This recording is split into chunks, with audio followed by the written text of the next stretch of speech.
Hi guys, Matt here from Fit to Confident You, and I hope all is well.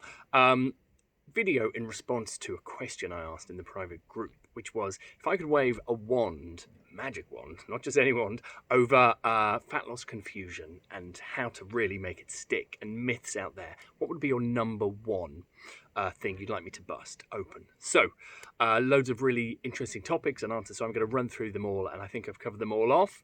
And yeah, I hope this is useful, because I think it will be. So number one, let's cover off the main thing, which is, you may have heard this before, you might have heard the term spot reduce, but you can't spot reduce. By that, I mean you can't choose to reduce fat, for example, on your belly area by doing crunches. So when we burn fat, we burn it from all over, not just the area that is working.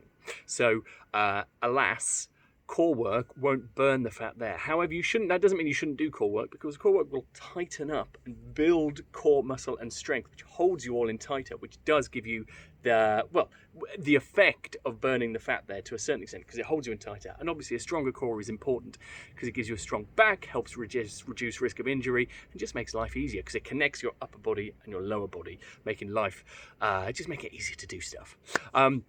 Another question, why is the belly fat the last to go? So in men, partly it's just a genetic thing, and I obviously can't go into the full details of that now because it's top secret. No, because I don't fully know.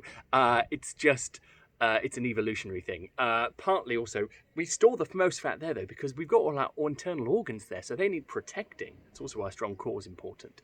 But also, it's a genetic throwback to famine protection as well. So that means, oh good, I'm coughing on a video I wanted to do in one take. That means, were you to go into a famine, you would have, that's where you store some fat, so you could rely on it if you weren't going to eat for a bit. But thankfully, we don't need to worry about that.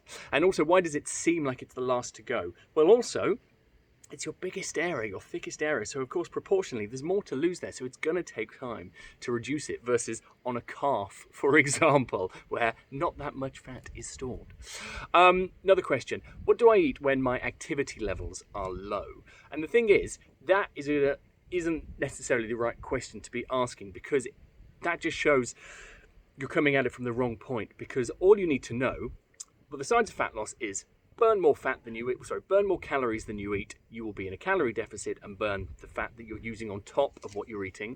Eat more than you need, and then your daily calorie intake requirements, and you will store that as surplus because it's excess and you're not using it. So the only thing you need to know is when your activity levels are low, and obviously for all of us at the moment, our step counts have come down, so we're not burning as many calories just day to day. It's just reduce your overall calorie intake. So it's not about what you need to eat or when you need to eat it. It's still just your total calorie intake is all you need to know. And if you want to build muscle and be in a calorie surplus, you eat 200 calories more.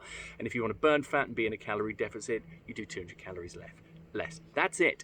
Diets and all things like that out there want to complicate it, but I'm sorry, you just don't need to. Everything is really straightforward, and it doesn't need to be this ridiculously overcomplicated approach like keto or the grapefruit diet. You just need to know your numbers. That's it. Okay, let's flip it. Someone asked about what about when I want to gain muscle? Will I put fat on? And is that possible to do so? So yes, it is, but it's a very slow process. And I would always say, if you've got fat to burn and you want to build muscle, start with burning the fat first, because it puts your body in a more hospitable situation to build the muscle afterwards. Because when you're carrying excess fat, it messes with your hormones, suppresses your testosterone, and makes it a slower and tougher process to build muscle. So burn the fat first and then build muscle.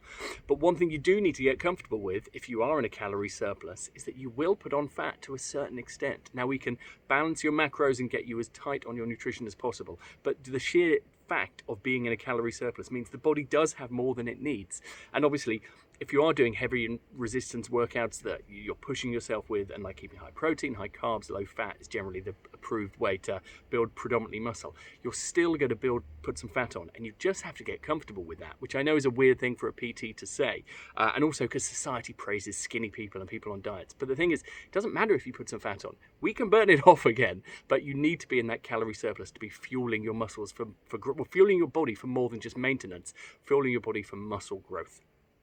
Another question, how do I stop eating after 8 p.m? Again, not really an issue or a problem. Again, it comes down to your calorie intake. So yes, if you've had your right amount of calories up to 8 p.m, then yes, anything else you eat on top over that pushes you into a surplus and therefore gaining fat. However, if you know your numbers, you could save, for example, a few 200 calories for after dinner, and then after 8 p.m, you've got that for a snack, and then you won't be going over.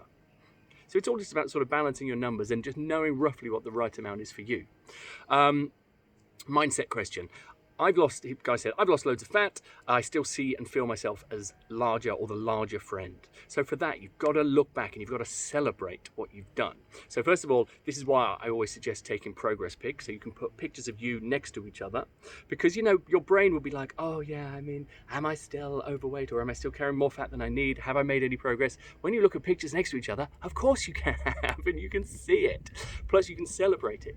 Another nice thing to do is to take a step back and appreciate all the other good stuff that's happened. So sit down with a pen and paper and write down 3 or 4 things that, you know, since you've been looking after yourself more, working on your fitness, your health, you've noticed and appreciated, and that gives you just a greater appreciation of you, how amazing you are, and everything of you, and how amazing your body is and what it can do.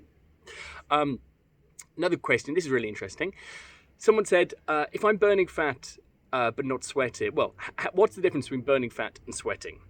And the thing is, they're completely separate things, because as you know, you can be sweating when you're not exercising at all, just in a hot country or a hot situation, walking around or sitting still even if it's warm enough. Sweating is just the body's natural way of cooling, its natural cooling system. So it's nothing to do with actually burning fat. The thing is, when you exercise, your body naturally heats up due to friction and obviously working harder and using up water that you have stored.